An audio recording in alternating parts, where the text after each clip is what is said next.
Welcome back to the most unprofessional sports channel on YouTube. Welcome back to Swivel Chair Sports. I'm your host, Zach Zuckerberg Burkle. Here with a full house today are my co-hosts, Aaron, Joe, and Siege. Go ahead and say hi, guys. Hi. And What's going on? All right, welcome back, guys. I was lonely last week. You left me hanging. But please make sure to like and subscribe. Other than that, let's go ahead and get into it. In this video, we'll be talking about the Houston Texans and Baltimore Ravens game coming up this Saturday at 3:30 p.m. Central, where the Baltimore Ravens will play Streaming exclusively on Peacock? Not exclusively on Peacock. Was it just me? It's so annoying. That was Every dumb. like 10 seconds for a Chiefs game. Yeah. Exclusively on Peacock. Yeah. No shit. Where are we to watch this game? Well, I made the joke, too, that I loved how the NFL was trying to like promote it as like a once-in-a-lifetime event where it's like, you get to watch it on Peacock. Can you believe that? Like, isn't that so exciting for you guys? Instead of yeah, we got our most marketable player and team probably playing on a streaming exclusively on a streaming platform that nobody has. So we got to kind of spin this, guys. But luckily, this game is not going to be on Peacock. It does involve a bird, though. That bird is a raven. And then we be hosting the Houston Texans and C.J. Stroud, who, I think proved a couple doubters wrong last week in his win over the Cleveland Browns. A lot of people thought that defense was going to get the better of him, but he looked as poised as ever. As well as another quarterback making their playoff debut that we'll get to in another video this week. But the Baltimore Ravens, in their past few years, have not looked great in the playoffs. Lamar Jackson specifically, I think he's 1-2 in the playoffs, maybe 1-3. I'm not exactly sure, but I know he's only won one game. And last time that they got the first round bye, I believe they lost their first playoff game to the Tennessee Titans. So definitely something to look at as far as like a trend, in my opinion, with Lamar. But I think if he, ends up winning this playoff game, he can shake a lot of those demons. But what do you think, Aaron? Do you think Lamar's due for kind of a playoff breakout this week? I would hope so. It's gonna be his fifth playoff game. Yeah, I think this Texans defense is kind of hitting its stride at the right time. They looked really good, obviously, against the Browns. I think despite how the game turned out, Flacco may have been kind of due for one of those games with as good as he'd been playing. That first pick, whether he was trying to throw it away or not, was just terrible. And yeah, that was awful. The second one was even worse. He threw it right to the guy. So I think this Texans defense is it's a young defense, and they're getting good at the right time. So this could be a good matchup. Yeah, I agree. I think the Houston Texans are, one of the most exciting teams to watch in football right now. Nico Collins seems to be able to get open whenever he wants to. Joe, what's kind of your And they're opinion? without one of their other best receivers. Yeah, without Tank Dell. So could you imagine whenever he comes back in the future? Probably not at the beginning of next year, because I think it was was it a broken leg or something like that? I'm not sure exactly what the timeline on that injury was, but when he comes back next year, that's going to be exciting to see those two back at it again. But Joe, what do you kind of think of this young Texans team? Do you think they got a good shot at knocking off the Ravens? Obviously, they're probably going to come into this game similar to like they probably did with Cleveland, kind of with devil may care attitude, just kind of like, we're just happy to be here, man, and just kind of playing really loose. Do you think you could see a situation where that kind of play style helps the Texans win out? yeah, it definitely can, especially as you said, like how you guys said, they're so young. They have nothing to lose. They have no experience, and the only experience they're getting is what they're currently in right now. Baltimore has a lot more to lose. Like if Houston loses from here on out, even if they lost in the first round, this was a winning season for them in general. Like they not only won the division, but like just to be in playoff contention after where they were, they really have zero to lose. You can throw any and everything at Baltimore that you want. Baltimore has a lot more at stake, especially Lamar. Right. If they lose, he has to have a great game in order to get that monkey off his back of not being a playoff guy. They can lose, but it's gonna have to lose with him playing big. You know what I Mm-hmm. mean? Yeah. So I don't. It's gonna be interesting. C.J. Stroud's balling. He looked like that playoff game looked like a regular season game to him, like no Yeah. pressure No, it was whatsoever. And ridiculous. so I think that helps them in Baltimore because Baltimore's defense is tough. They're No, for it real. is. So uh, I'm leaning more towards Baltimore just because of that. But I mean, it's gonna be. I think it can be a great game from both offenses. Yeah, I agree. I think it'll. Well, if the Texans will win, it's probably going to have to be a shootout because I can't imagine they'll blow the Ravens out. Then again, I didn't think they'd be able to blow the Browns out either with their defense. So it'll be interesting to see.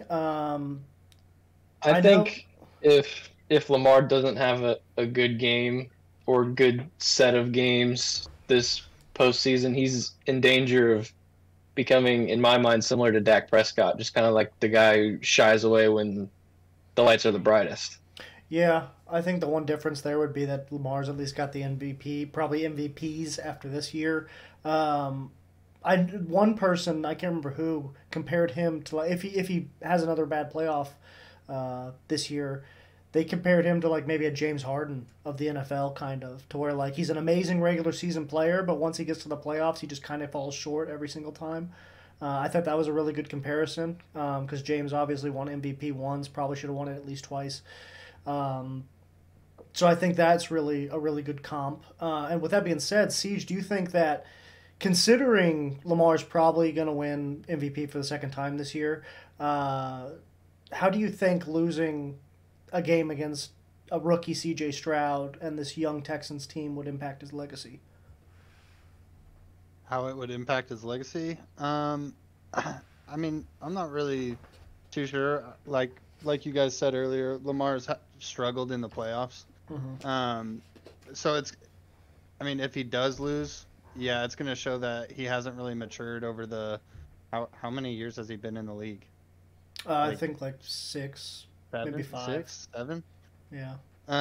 I mean, it's just gonna show that he hasn't really matured over those 6 years, however many years it's been, and so that's gonna be put a little stamp of kind of question on who he is once it comes playoff time. So it'll be interesting. I think C.J. Stroud will go out there and play like he has nothing to lose because he doesn't. Oh He's yeah. already proven himself this year. So I think he's going to be firing on all cylinders. The one thing that kind of concerns me with the Texans is now they have to play a team with a mobile quarterback. And I think Lamar Jackson is mature enough to realize he might not be able to get everything through the air and he's going to have to take what he can with his legs. Yeah. So if he does that, I don't see the Ravens losing this game because I think they have a really good defense and so I don't think we're going to have to question anything on Lamar's legacy here if he loses to C.J. Stroud, if that makes sense. I Yeah. don't think we're going to see it happen. Yeah, I don't think it happens either. Well, we can go ahead and get into our predictions now, I suppose. But I'm assuming we all probably have the Ravens winning. I'm gonna assume that the Texans have kind of went as far as their talent at this point, at least, is going to take them. They still need to get probably a little bit better in some positions, maybe a little bit better in the running back position. Definitely a stronger defense, and maybe even beef up the offensive line a little bit more. Um, but they have the quarterback, they have the receivers. Those are two huge parts of building a team in today's NFL. So I definitely think their future's bright. I just don't think that I don't think they're ready yet to take that next step to the conference championship game. And I also think that it's just kind of Lamar's time to finally shake off those playoff demons, get that monkey off his back. And I kind of expect to see him with. I guess we'll get into this prediction later, but I expect to see him versus Mahomes for the first time in the playoffs against one another. So in the conference championship game. So I've got Ravens winning probably by, I'll say 17 points. I think they kind of run away with it late. Uh, Joe, what do you think? I think I really want to lean Houston. Like I want to pick Houston just for the sake of the young guys Hmm. and just thinking they get it done. But I think he just made a good point about Lamar buying time and CJ Stroud can buy time. I think it's going to be hard with a defense who has as many interceptions as they have touchdowns given up this year. And so I think the Ravens are one of the top defenses in the league. I know everyone was all over San Francisco's defense and Dallas's defense. You saw what Dallas's defense got them. But it's hard to go against Baltimore. Lamar's playing MVP level. I I think their defense shows up. I'd see their defense showing up before their offense does, honestly. So Okay. I'm gonna go with Baltimore. Um, Similar to your prediction, I think it could be a close game for the most part, but I can see them starting to pull away towards the end of it. Yeah, with that running game, I think they're going to wear down the Texans' defensive front and then Mm-hmm. probably get a couple huge chunk runs in the fourth quarter that result in like a garbage time touchdown or something. Um, Siege, what are your thoughts?